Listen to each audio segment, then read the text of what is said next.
Ji, chapter number 3। Chapter 3 is about data analytics.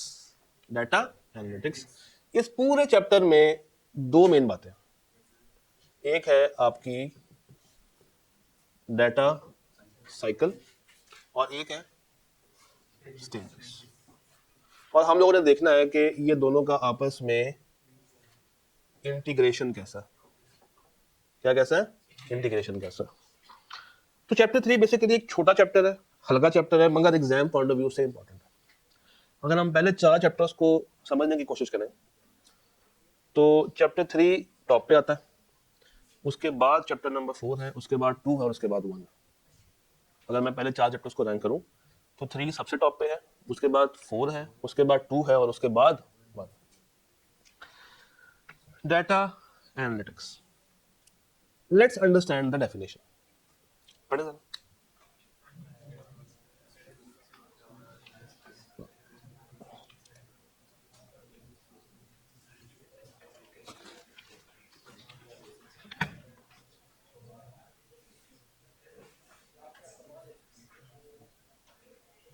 कहते हैं जी data analytics is the process. पहली बात तो हमें ये पता चल गई कि ये एक क्या है, प्रोसेस है।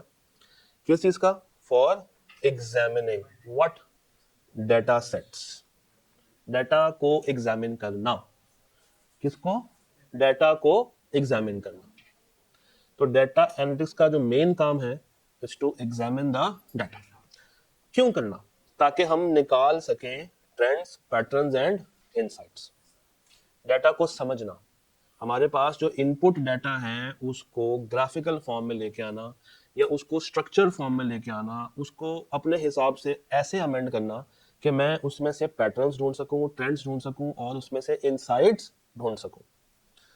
इसको करने के लिए हमें कुछ टेक्निक्स चाहिए। क्या था जी, टेक्निक्स दो तरह की हैं, बेसिक भी है और एडवांस्ड भी। और बेसिक उसने एक आपको एग्जांपल दी हुई है, समराइजेशन, समरी। और एडवांस की टेक्निक दी हुई क्या, मशीन लर्निंग। तो पहले इतनी डेफिनेशन पे अबूर हासिल करना है, दोबारा से पढ़े, तोड़ तोड़ के पढ़िएगा, तोड़ तोड़ के पढ़िएगा। Process of examining data sets. क्यों, क्योंकि हम लोगों ने ट्रेंड्स, पैटर्न्स और इनसाइट्स निकालने हैं। कैसे, बेसिक भी है, एडवांस्ड भी है। बेसिक समराइजेशन है और एडवांस्ड मशीन लर्निंग। सर इसको करने के लिए हमें यूज करनी है सबसे पहले डाटा साइकिल। डाटा साइकिल हमने ये समझना है कि ये फ्लो कैसे कैसे मूव करता है। स्टेप 1 क्या है, स्टेप 2 क्या है, स्टेप 3 क्या है, 4 क्या है, 5 क्या है, 6 क्या है, 7 क्या है। तो टॉपिक कौन सा है, data analytics cycle. Step 1, data को कलेक्ट करना। ये डाटा कलेक्शन क्या होती है, डिफरेंट सोर्सेज से डाटा को हासिल करना। अब आप लोग इतने बड़े हो गए हैं कि अब आप मुझे वो सोर्सेज बता सकते हैं, external source, internal source, external source, internal source, external source, internal source, external source, internal source और primary source, secondary source, primary source, secondary source. ये डाटा जो मैं कलेक्ट कर रहा हूं, अब जरा मुझे सोच के बताइएगा, ये स्मॉल डाटा है कि बिग डाटा, बिग डाटा। जो मैं डाटा हासिल कर रहा हूँ ये वॉल्यूम में कम होगा कि ज्यादा होगा, ज्यादा होगा। ये डाटा वैरायटी वाला होगा कि एक ही तरह का होगा, वैरायटी वाला होगा। वैरायटी मींस इसमें स्ट्रक्चर्ड भी होगा और अनस्ट्रक्चर्ड भी होगा। ये डाटा सर्वे से भी आ सकता है, सेंसर से भी आ सकता है, आईओटी डिवाइसेस से भी आ सकता है, सोशल मीडिया से भी आ सकता है। ऐसा ही है क्या, देखिए ये बात लिखी है, पढ़े जरा, पढ़े।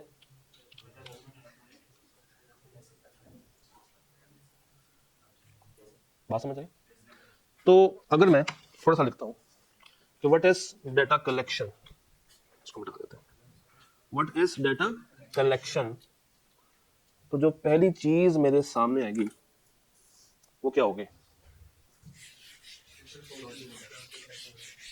देखिए किताब में हर चीज को पकड़ के रट्टा नहीं मारना। पहला क्या है, डाटा कलेक्शन। ये क्या है, डाटा हम हासिल कर रहे हैं फ्रॉम इंटरनल सोर्स और प्राइमरी भी है, सेकेंडरी भी है। ये डाटा जो आ रहा है वो वेरियस कैटेगरीज का डाटा, स्ट्रक्चर भी है, अनस्ट्रक्चर्ड भी है और सेमी स्ट्रक्चर्ड भी है। ये डाटा टेक्निकली क्या है, जो कि ज्यादा डाटा आ गया, डाटा को हमने हासिल कर लिया। नेक्स्ट क्या है, नेक्स्ट क्या है, डाटा को साफ करना। साफ क्या, उसको सर्फ एक्सेल से साफ करना, इसमें से एरर्स निकालना, डुप्लीकेट्स को निकालना, उसकी फॉर्मेटिंग करना, अननेसेसरी बातों को खत्म करना। पढ़ पढ़े, खुद ही पढ़े, आपको आता है। क्लीन करना, स्क्रबिंग करना, मिसिंग वैल्यूज को फिल अप करना, एरर्स को करेक्ट करना, मिस स्टेटमेंट्स को खत्म करना और उसको रिलायबल फॉर्म में लेकर आना। तो डाटा कलेक्शन के बाद मेरे पास क्या है, डाटा क्लीनिंग या cleansing. Data cleansing, basically cleansing में दोनों बातें हैं, क्लीनिंग भी और स्क्रबिंग भी।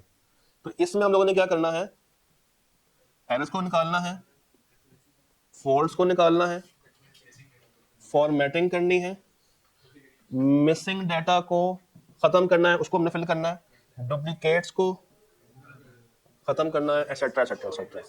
और अल्टीमेटली साफ करने के बाद डाटा मेरा क्या हो जाएगा, रिलायबिलिटी आ जाएगी, है ना। चलिए आगे, नेक्स्ट क्या, ये क्या, डाटा को एक्सप्लोर करना। अच्छा, अब एक्सप्लोर करने के लिए ना हमारे पास तस्वीर होनी चाहिए। देखिए, रिटन टेक्स्ट जितना मर्जी हो, जैसे आपके हाथ में बुक है, सब कुछ लिखा हुआ लिखा हुआ लिखा हुआ लिखा हुआ, लिखे हुए को पढ़ना it will take some time and effort. But अगर कोई तस्वीर शक्ल हो तो उसको समझना इजी है। जैसे आप एक क्रिकेट मैच देखते हैं, अब आपको अगर बताया जाए कि हर ओवर की हर बॉल पे क्या हुआ था, तो आप कब तक सुनेंगे कमेंट्री। आप कहेंगे यार एक काम करो, तस्वीर दिखा दो जिसमें कुछ ग्राफ्स बने होंगे कि पहले ओवर में 6 स्कोर हुआ, 1 आउट हुआ, सेकंड में 2 स्कोर पड़ा, तीसरा मेडन गया, चौथे में 2 आउट हो गए, पांचवें में 6 छक्के पड़ गए। तो तस्वीर शक्ल में उसको समझना आसान है as compare to narrative figures. तो तीसरा प्रोसेस क्या है, डाटा एक्सप्लोर, डाटा को एक्सप्लोर करना, डाटा की समरी बनाना, डाटा की समरी बनाना, डिफरेंट स्टैट्स बनाना, कुछ ग्राफ्स बनाना, कुछ फिगर्स बनाना, ताकि मैं इसमें से क्या ढूंढ सकूं, पैटर्न्स, क्या ढूंढ सकूं, पैटर्न्स को एनालाइज कर सकूं। उसके बाद फोर्थ क्या है, मॉडलिंग, डाटा मॉडलिंग। ये क्या होती है, मॉडलिंग वो रैम्प वाली मॉडलिंग नहीं, मॉडलिंग क्या है, मॉडल, डिफरेंट तरह के मॉडल्स क्रिएट करना। चैटजीपीटी तो यूज किया होगा, कितने मॉडल्स हैं उसके, 3 या 4, 5। एक है 4.2, फिर है 5.1, फिर 5.1 थिंकिंग, 5.1 फास्ट, फिर 5.2 थिंकिंग है। तो मल्टीपल मॉडल्स उसके एग्जिस्ट करते हैं और आगे जाके और भी आएंगे। हर मॉडल क्या सेम फंक्शनैलिटी दे रहा है, नहीं। जो बेसिक है उसकी फंक्शनैलिटी डिफरेंट है, जो ज्यादा एडवांस्ड है उसकी फंक्शनैलिटी और है। तो इसी तरह आप क्या करते हैं, डाटा को पहले हासिल किया, उसके बाद उसको साफ सुफ किया, उसके बाद उसको एक्सप्लोर किया। एक्सप्लोर करने के बाद अब आप यूजर की रिक्वायरमेंट को समझते हुए डिफरेंट मॉडल्स तैयार कर लेते हैं, model A, model B, model C, model D. भाई फर्ज करें model A is all about कि बॉलर्स ने कैसा परफॉर्म किया, model B is all about batsman ने किस तरह परफॉर्म किया, model C is about allrounders ने किस तरह परफॉर्म किया, model D is about openers ने किस तरह परफॉर्म किया। तो मॉडल्स आपको हेल्प करते हैं प्रेडिक्शन में, फ्यूचर की प्रेडिक्शन। मॉडल्स आपकी हेल्प करते हैं टू डिटरमिन फ्यूचर। तो अब जरा पढ़ते हैं, पढ़े, applying techniques to descriptive stats to advanced machine learning, regression, classification, clustering to build models that predict trends और अनकवर हिडन पैटर्न्स।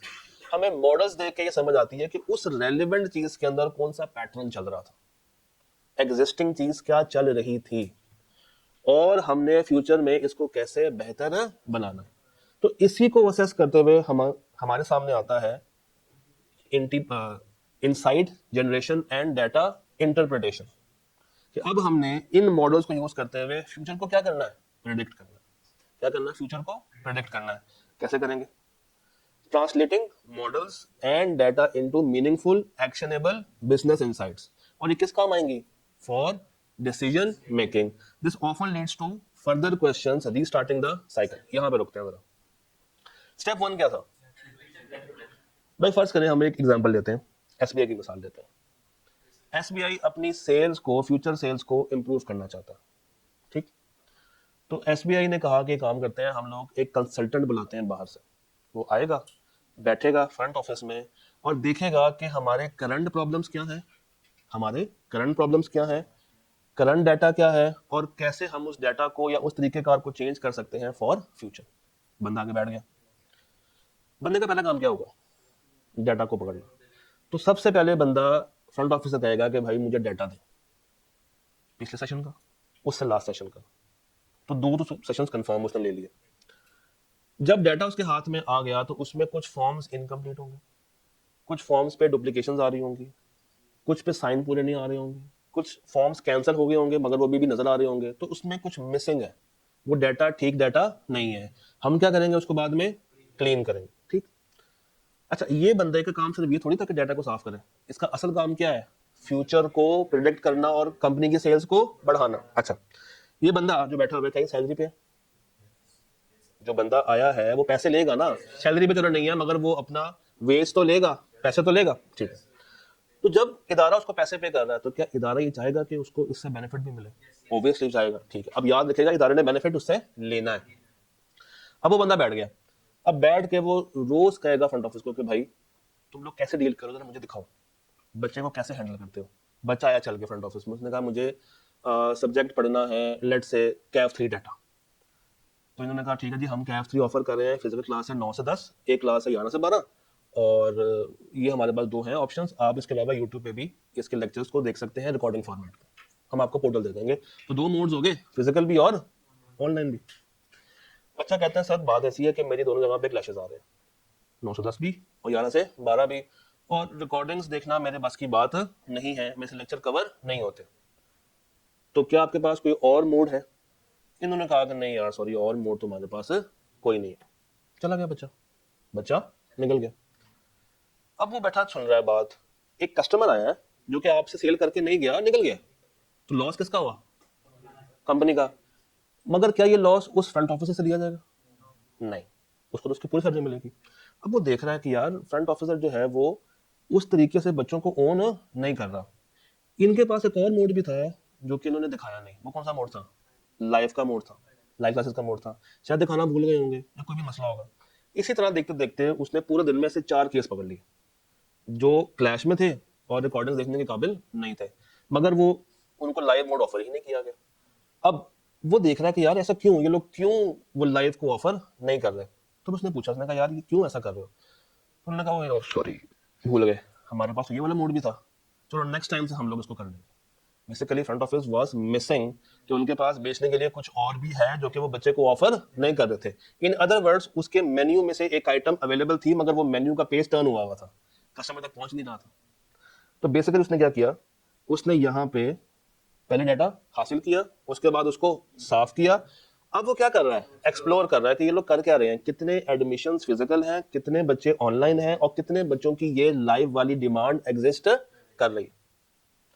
इस सारे बेसिस के ऊपर वो क्या बनाएगा अब अपना मॉडल, कि कितने परसेंट बच्चे फिजिकल हैं, कितने परसेंट बच्चे रिकॉर्डिंग और कितने परसेंट बच्चे लाइव वाले। इसके मल्टीपल मॉडल्स बनाएगा, मल्टीपल टाइम टेबल्स बना के इदारे के पास लेके जाएगा कि अगर आप अपने बैचेस को इस तरीके से अलाइन कर लें तो आपके पास बच्चों का रश बढ़ सकता है। अगर आप कुछ क्लासेस शाम में कर लें तो शायद कुछ बच्चे मार्केट से मजीद आप लोग कैप्चर कर लें। अगर आप 2-3 हफ्तों के लिए डिस्काउंट ऑफर कर दें तो शायद बच्चा ट्रायल लेने के बहाने उस क्लासेस को अटेंड करे, उसको पसंद आए तो वो बाय आउट कर ले। तो ये डिफरेंट मॉडल्स, डिफरेंट ये तज्जिए हैं, डिफरेंट राय है, ये किसने प्रोवाइड करनी है, उस डाटा कंसल्टेंट ने देनी है जिसको बुलाया गया था कि आगे बैठो और डिटरमिन करो कि इदारा प्रॉफिटेबल क्यों नहीं हो रहा। तो इनडायरेक्टली ये बंदा क्या बना रहा है, टाइम टेबल बना के दे रहा है। क्या बना के दे रहा है, टाइम टेबल, कि कितनी हमें फिजिकल चाहिए, कितनी ऑनलाइन चाहिए, कितनी हमें लाइव क्लासेस चाहिए। अच्छा, क्या ये सिर्फ एक मॉडल बनाएगा, नहीं, मल्टीपल सेट्स ऑफ मॉडल बनाएगा। मगर क्या सारे मॉडल्स एक ही दिन हम लोग चला सकते हैं, नहीं। अब क्या होगा, वो बच्चे जो कि आएंगे फ्रॉम द नेक्स्ट डे, पहले दिन चलेगा मॉडल ए। मॉडल ए ये है कि हम कोशिश करते हैं कि बच्चों को कहेंगे लाइव क्लासेस शाम में, ठीक है। जब बच्चों को ये पता चला कि लाइव शाम में है और सुबह के टाइम फिजिकल है, बच्चों ने कहा ठीक है शाम में मैं जरा फ्री होता हूँ तो मैं लाइव जूम पे भी क्लासेस ले सकता हूँ, सुबह सुबह फिजिकल आके पढ़ लूंगा। तो जब मॉडल ये लगाया फॉर 1 वीक 10 डेज या 2 वीक्स, तो बच्चों का रश काफी ज्यादा आ गया, बच्चों ने इस मॉडल को काफी ज्यादा पसंद किया। फिर उन्होंने कहा मॉडल बी चला के देखते हैं। मॉडल बी ये था कि हम लोग फिजिकल में सिर्फ 2 क्लासेस को ऑफर करते हैं, बाकी सारी लाइव कर देते हैं। वो बच्चों ने इतना पसंद नहीं किया। मॉडल 3 ये था कि सारी फिजिकल कर दो और लाइव कोई भी ऑफर ना। बेसिकली डिफरेंट कॉम्बिनेशंस बन रहे हैं, सारी फिजिकल और कोई लाइव नहीं है। तो मार्केट से वो बच्चा चला गया जो कि फिजिकल कॉलेज में आ नहीं सकता था। लाइव का फायदा क्या होता है कि आप तो लाहौर में है, आपको डिफरेंट सिटीज का बच्चा मिल जाता है जो कि कॉलेज हासिल करने की पोजीशन में था भी, रिसोर्सेज भी थे, मगर उसको सही से इस्तेमाल नहीं कर रहा था। तो बेसिकली अब हम लोग क्या कर रहे हैं, इंटरप्रिटेशन कर रहे हैं। हम लोग डिसीजन मेकिंग वाले पॉइंट पे खड़े हो गए हैं कि हम लोगों ने अब कॉलेज को प्रॉफिटेबल कैसे बनाना है, उसके लिए हमने कौन सा मॉडल अडॉप्ट करना है। And then we will decide whether to go this way और दैट वे, हाँ करें या ना करें। मगर क्या एक मॉडल लॉन्ग टर्म के लिए सस्टेन है? नहीं, ये सिर्फ एक रेलेवेंट सेशन के लिए होगा। कभी ऐसा होगा कि टाइम टेबल हर सेशन में सेम हो? नहीं, हर सेशन में कोई ना कोई नए फैक्टर्स होते हैं। कभी कोई सीजन ग्रुप ए का भारी होता है तो ग्रुप ए की क्लासेस ज्यादा होती है, फिर ग्रुप बी का भारी तो फिर ग्रुप बी की क्लासेस ज्यादा होगी। तो ये वेरी करता रहता है। एक अच्छा कंसल्टेंट बताऊं कौन है? वो बंदा है जो कि अपने कस्टमर को हाथ से जाने नहीं देता। भाई उसको तो पैसे आने हैं ना उसकी एक्टिविटी के। वो 4 हफ्ते बैठा, 5 लाख रुपए ले गया, मगर 5 लाख रुपया जो उस पर इन्वेस्ट हुआ है, इदारे को शायद 50 लाख का रेवेन्यू आ जाए, और उस 50 लाख में से शायद को 2-3 जो है वो परसेंट अगर दे भी दिया तो शायद होगा 20-30 लाख रुपया उनको बच जाए। तो ये डिफरेंट मॉडल्स हर इदारा बनाता है अपनी नई प्रोडक्ट को लॉन्च करने से पहले भी। भाई फिजिबिलिटी का नाम सुना?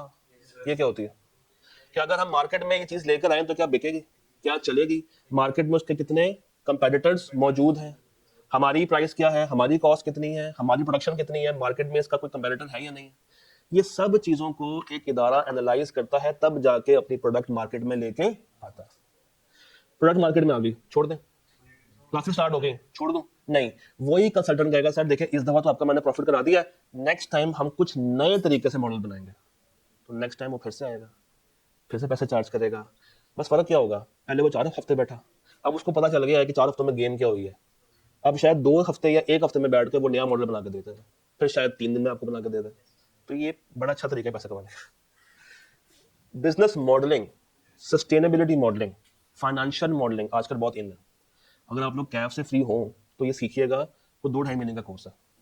मैं बेच नहीं रहा हूँ ना, मेरा है, बट गूगल पे जाके सर्च कीजिएगा, कम टाइम में कोर्स भी आ जाएगा। मगर इसकी एक प्री रिक्विजिट होती है, आपको एक्सेल जरा अच्छा आना चाहिए।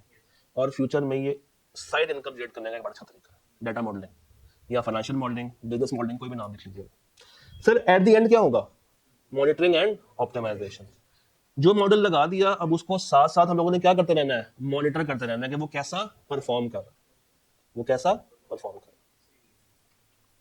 तो अब साइकिल में कितनी स्टेजेस है? पहला क्या है, उसके बाद collection, cleaning, exploration, modelling, interpretation, आखिरी क्या, ऑप्टिमाइजेशन। Done done. इस चैप्टर का दूसरा बड़ा हिस्सा स्टेजेस। साइकिल खत्म हो गई, अब इसके बारी है स्टेजेस की। साइकिल में 7 स्टेप्स हैं, मगर स्टेजेस कितनी है, 4। पहली कौन सी है, डिस्क्रिप्टिव। दूसरी कौन सी है, डायग्नोस्टिक्स। उसके बाद कौन सी है, प्रेडिक्टिव। उसके बाद कौन सी है, पर्सपेक्टिव। डीडीपीपी याद रखने के लिए, डीडीपीपी। पहला डी किसका, डिस्क्रिप्टिव। उसके बाद सर डिस्क्रिप्टिव क्या है, डिस्क्रिप्टिव किसे कहते हैं? डिस्क्रिप्टिव मींस डिस्क्राइब करो कि माजी में क्या हुआ था, व्हाट। इसका डब्ल्यू कौन सा है, इसको लिख लें। इसका डब्ल्यू कौन सा है, व्हाट, इसको लिख लें। इसका डब्ल्यू कौन सा है, what. What has happened, what has happened. अब वो जो बंदा आया था, जब वो बैठा था फ्रंट ऑफिस में, और जब वो माजी के डाटा को एक्सप्लोर कर रहा था, माजी का डाटा कलेक्ट कर रहा था, माजी के डाटा को साफ कर रहा था, वो बेसिकली किस स्टेज पे खड़ा हुआ था, डिस्क्रिप्टिव स्टेज पे खड़ा हुआ था। तो डाटा कलेक्शन और डाटा क्लीनिंग कहां पे फॉल करती हैं, डिस्क्रिप्टिव में फॉल करती हैं। उसके बाद कौन सा है, डायग्नोस्टिक। क्या होता है, वाई। व्हाट के बाद क्या है, वाई। लिख लें याद रह जाएगा। व्हाट के बाद क्या है, वाई। व्हाट के बाद क्या है, वाई। कि ऐसा क्यों, व्हाट हैज हैपेंड, प्रॉफिटेबिलिटी कम, वाई? अब वो साफ करने के बाद नेक्स्ट स्टेप क्या था? एक्सप्लोरेशन। तो डाटा क्लीनिंग यहाँ पे भी है और यहाँ पे भी है, कुछ ना स्टेजेस ओवरलैप होते हैं। यहाँ पे कौन सा है? कलेक्टिंग और क्लीनिंग। यहाँ पे क्लीनिंग और एक्सप्लोरेशन। यहाँ पे क्या है? क्लीनिंग और एक्सप्लोरेशन। नहीं, हम वाई पे खड़े हैं। एक दफा पढ़ लें, दोनों को पढ़ लें। डिस्क्रिप्टिव क्या है वो भी पढ़ लें, डायग्नोस्टिक्स क्या है वो भी पढ़ लें।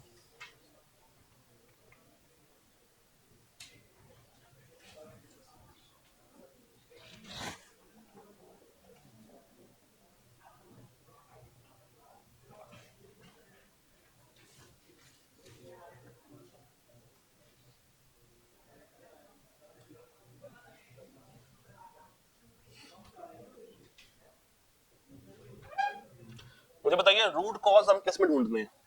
डायग्नोस्टिक्स में। और जो बुरा हो चुका है वो किस में देखते हैं? इसको आसान कर देता हूं, इसको देखिए।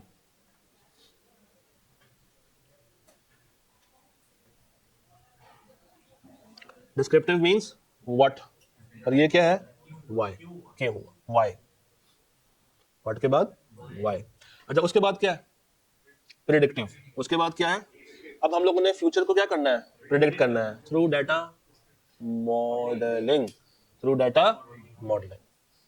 Through data modelling. अब फ्यूचर को प्रिडिक्ट करने की बारी है थ्रू डाटा मॉडलिंग, कि फ्यूचर में हमें क्या करना चाहिए जिससे हमारी सेल्स बेहतर हो, जिससे हमें ज्यादा एडमिशंस आए। मगर क्या ये चीज 100% वैलिड है? नहीं, 100% वैलिड तो नहीं है। कुछ अदर फैक्टर्स भी होते हैं जो कि बाद में असरअंदाज हो सकते हैं। अच्छा, प्रेडिक्शन तो हो गई, प्रेडिक्शन तो हो गई। उसके बाद क्या होती है? एक और पी है, प्रिस्क्रिप्टिव। देखिए प्रेडिक्शन ये है, सुने, प्रेडिक्शन ये है कि हमें नेक्स्ट सेशन में डाटा के लिए 3 कमरे चाहिए। हमारी प्रेडिक्शन है कि 300 बच्चा डाटा का एनरोल हो सकता है। ये प्रेडिक्शन है। ये क्या है? प्रेडिक्शन। इस प्रेडिक्शन के ऊपर जो अमल है वो है आपका प्रिस्क्रिप्टिव। वो है आपका प्रिस्क्रिप्टिव। तो प्रेडिक्शन ये है कि आप हिस्टोरिकल डाटा को यूज करते हुए क्या कर रहे हैं? फ्यूचर को फोरकास्ट कर रहे हैं। और ये जो आपका क्या है? प्रिस्क्रिप्टिव। ये पढ़े जरा, रिकमेंडेशंस है। अब मुझे अगर 3 कमरे चाहिए तो वो कमरे किस साइज के चाहिए, किस टाइम पे चाहिए, किन रिसोर्सेज के साथ चाहिए, क्या कोई और क्लास का उसके साथ क्लैश तो नहीं आ रहा, क्या मौजूदा कमरे काफी है या मुझे कमरों को तोड़ना पड़ेगा, अमेंड करना पड़ेगा, नए कमरे क्रिएट करने पड़ेंगे। तो ये कहाँ पे जाऊंगा? तो बेसिकली इसको अचीव करने के लिए मुझे कहाँ पे जाना है? प्रिस्क्रिप्टिव में जाना। ये देखिएगा,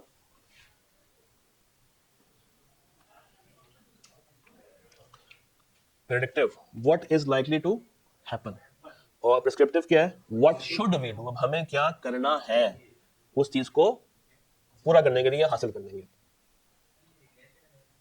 बचपन में नहीं पढ़ा था मैथ में y is equal to a plus bx, याद है? तो रिग्रेशन ये बेसिकली मैथमेटिकल फॉर्मूलेज है सर। उसके बाद जो टॉपिक आता है दैट इज कॉल्ड एप्लीकेशन।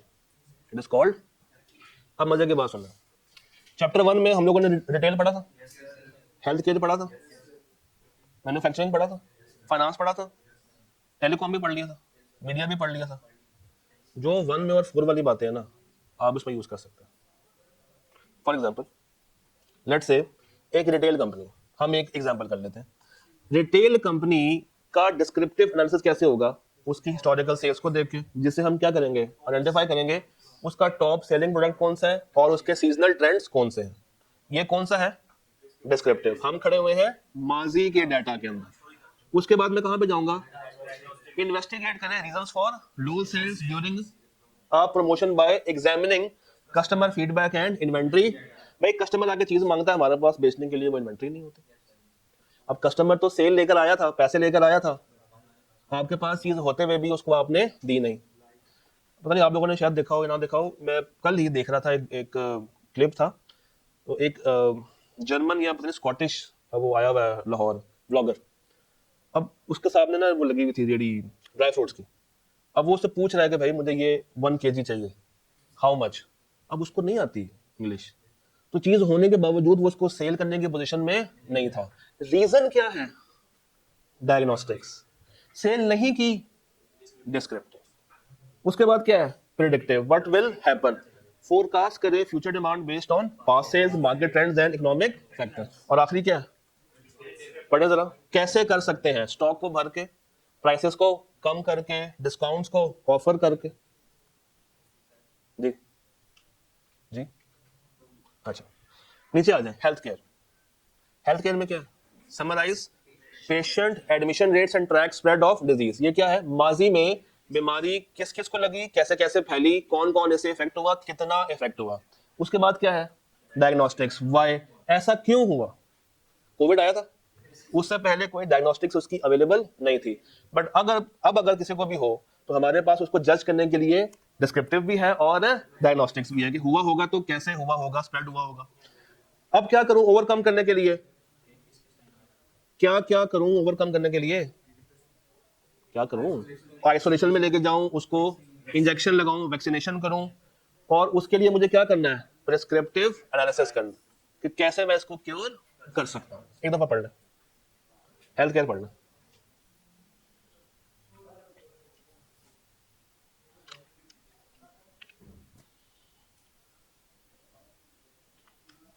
अब अगेन वो एक सिनेरियो क्रिएट कर दे, आपको दे दे कि जनाब आप एक रिटेल साइट चला रहे हैं, ठीक है, और आप एक कंसल्टेंट है, आपके पास एक कंपनी आई है, कंपनी रिटेल में डील करती है, अब आपने कंपनी की सेल्स बढ़ानी है, बताएं आप डाटा एनालिसिस को यूज करते हुए कैसे उसकी सेल बढ़ाने में हेल्प करेंगे। तो बेसिकली पहले आप कहाँ जाएंगे, डिस्क्रिप्टिव में, डायग्नोस्टिक्स में, प्रेडिक्टिव में और प्रिस्क्रिप्टिव में। तो इस तरह का सवाल एग्जामिनेबल ये आ सकता है, इंडिविजुअल भी आ सकता है, और इसमें से स्ट्रेट फॉरवर्ड सवाल भी पूछ सकते हैं। अगेन मैन्युफैक्चरिंग पढ़े जरा, पहला क्या लिखा हुआ है, प्रोडक्शन आउटपुट, मशीन एफिशिएंसी और डिफेक्ट रेट्स ओवर टाइम, कि मेरी मशीन क्यों ठीक से परफॉर्म नहीं कर रही, माजी में क्या हुआ है, कितनी दफा बंद हुई है, क्या उसमें मसले हैं, कितनी दफा ठीक करानी पड़ी है। उसके बाद व्हाई डिड इट हैपन, ऐसी मशीन हमारी खराब क्यों हुई, हो सकता है ओवर क्या कहते हैं लोड शेडिंग हो गई हो, ठीक है, बिजली एकदम से तेज आ गई, मशीन हमारी खराब हो गई, बार बार चलाने से उसकी एफिशिएंसी कम हो गई। अब व्हाट विल हैपन, उसकी वजह से फ्यूचर में क्या होगा, मेरी मशीन चल ठीक से नहीं रही, मेरी जो प्रोडक्शन है वो फ्यूचर में कम हो जाएगी। और उसके बाद प्रिस्क्रिप्टिव, हमें उसको बेहतर बनाने के लिए क्या करना चाहिए, मशीन मार्केट से नई ले आए, एग्जिस्टिंग को ठीक करवा लें, क्वालिटी को देखें कि क्या वो ठीक क्वालिटी के प्रोडक्ट्स बना रही है या नहीं बना।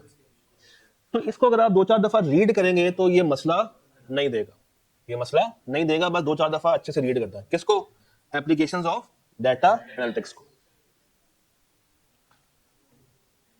उसके बाद क्या है इम्प्लीकेशंस, पहला पॉइंट पढ़े, कोई मसला, कोई मसला। उसके बाद क्या, उसके बाद क्या, और उसके बाद क्या की चैलेंजेस, जरा पढ़ें, what are the key challenges. जितना खराब डाटा उतनी ही खराब प्रिडिक्शन, जितना खराब डाटा उतनी ही खराब डिसीजन मेकिंग। पहला पॉइंट क्या था, ये कैसे होगा, जब डाटा को कलेक्ट किया उसके बाद डाटा को क्लीन किया, विदाउट प्रॉपर क्लीनिंग आप उससे सही इंफॉर्मेशन हासिल नहीं कर सकते। उसके बाद क्या है एफिशिएंसी, उसके बाद कंपेटिटिव एडवांटेज, भाई data gives you advantage over your competitor, जितना अच्छा आप मार्केट को समझ के जल्दी फैसला करेंगे, और अगर आपके कस्टमर सॉरी अगर आपके कंपेटिटर ने लेट फैसला किया तो मार्केट में विनिंग पोजीशन पे कौन होगा, आप लोग होंगे, और आप मार्केट को कैप्चर कर सकते हैं। डन।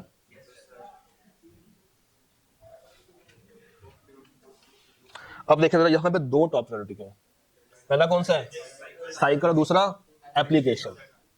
अच्छा मजे की बात सुने, ये स्टेजेस इसमें वैसे मिक्स है, ठीक है ना, तो अगर मैं खाली स्टेज की बात करूंगा तो वहां से क्या आएगा, मीडियम का लॉजिकल सवाल, यहां से टॉप प्रायोरिटी में स्ट्रेट फॉरवर्ड भी आ सकता है और लॉजिकल भी आ सकता है, ऊपर जाऊंगा तो यहां से सीधा सवाल भी पूछ सकता है और इसकी लॉजिकल सवाल भी क्रिएट कर सकता है, और इंप्लीकेशंस को बस एंड में हल्का सा देख लीजिएगा, इसमें ज्यादा परेशान नहीं होगा। डन। एमसीक्यूज तो जहां से मर्जी पूछ लेगा। डन। अच्छा अब एक चीज मैं आपको दिखाना चाहूंगा,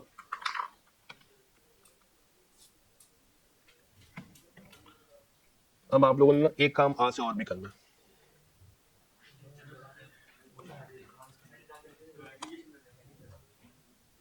आप लोगों ने जाना है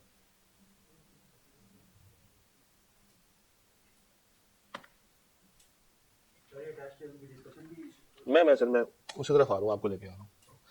आप लोगों ने जाना है YouTube पे, YouTube पे जाके आपने इन भाई साहब को क्लिक करना है, सब्सक्राइब कर दीजिएगा अगर आपको अच्छा लगेगा तो। खैर उसके बाद आपने जाना है प्लेलिस्ट में। प्लेलिस्ट में आप देखेंगे ये एक आपको नहीं मिलेगी प्लेलिस्ट, जरा नाम पढ़िएगा, ड्राफ्टिंग प्रैक्टिस सेट। जब आप इसको ओपन करेंगे इस पूरी प्लेलिस्ट को, तो यहाँ पे आपको क्वेश्चन वाइज सवाल और उसके जवाब और उसके ऊपर कमेंट्री मिलेगी। Day 1 question 1 chapter 1 types of data and sources, फिर डे 1 क्वेश्चन 2, डे 1 क्वेश्चन 3। अभी सवाल कौन से हैं ये मैं आपसे आज शेयर कर दूंगा, ठीक है, ये मैं ग्रुप्स में शेयर कर दूंगा। जो जो चैप्टर आप कवर करते जाएं, आपने एक दफा इन वीडियोस को सवाल सामने रख के पहले खुद सॉल्व करने की कोशिश करनी है, और सॉल्व जब हो जाए तो उसके बाद आपने ये रेलेवेंट वीडियो को प्ले कर लेना। कुछ 14 मिनट की है, कुछ 15 की, कुछ 26 मिनट की भी है, कुछ 15 की भी है, और एक आधी वीडियो घंटे की भी है। अगर आप देखेंगे नीचे तो एक बिग डाटा पे मैंने सवाल करवाया था, ये 1 घंटा और 1 मिनट तकरीबन। ये पूरा एक प्रॉपर लॉन्ग केस स्टडी है ऑन बिग डाटा, ठीक है। तो ये सप्लीमेंट्री है, ये क्या होता है बना, एडिशनल है। तो ये जब आप फ्री टाइम में हो, बेशक फेब में हो, या अगर आप साथ साथ कर रहे हैं, इसको अपने स्टडी का पार्ट बना लीजिएगा। मुझे इससे कोई डॉलर्स नहीं आने वाले, बट द पॉइंट इज कि आपको एक चीज अच्छी मिल जाएगी आपके तैयारी में, वो एक जो एक्स फैक्टर होता है ना, वो आ जाएगा, ठीक है। तो इसमें क्योंकि मैंने उसको अब तक उतना वायरल किया ही नहीं, तो चैप्टर 4 के बाद इसमें 5 है, 5 के बाद 6 भी है, 6 के बाद अब ये देखा जरा डे 9 पे क्या हो रहा है, ग्रेड ए का चैप्टर 1 to 6 40 मिनट की डिस्कशन सिर्फ किस पे है, मॉडल पेपर पे। उसके बाद डे 10 पे क्या है, चैप्टर 8, और उसके बाद चैप्टर 7। ये मैंने 4 घंटे पहले अपलोड किया, तो ये मैं साथ साथ बना बना के अपलोड कर रहा हूँ, ठीक है। ये डेली बेस पे वहां पे जा रही है। खैर आपने शुरू कहां से करना है, वो ऊपर से। जब तक आप नीचे आएंगे ये लिस्ट पूरी हो चुकी होगी इंशाल्लाह ताला। डन। अब आप लोग क्या कर सकते हैं, आप लोग यहां तक क्वेश्चन नंबर 8 तक तो कवर कर सकते हैं, चैप्टर 1 और 3 का। उसके बाद 2 को स्किप करके 3 और भी है, एक सवाल 3 का और भी है, और उसके बाद ये 4 है। 4 में कितने सवाल हैं, 1 2 3 4 4 सवाल है 4 में। ये मैं सवाल आपके साथ शेयर कर दूंगा। तो इससे वो जो हम लोगों ने कल बात की थी ना कि राइटिंग इश्यूज आते हैं, ड्राफ्टिंग के इश्यूज आते हैं, वो यहां से भी आपको हेल्प मिल जाएगी, ठीक है जी। कल मिलते हैं।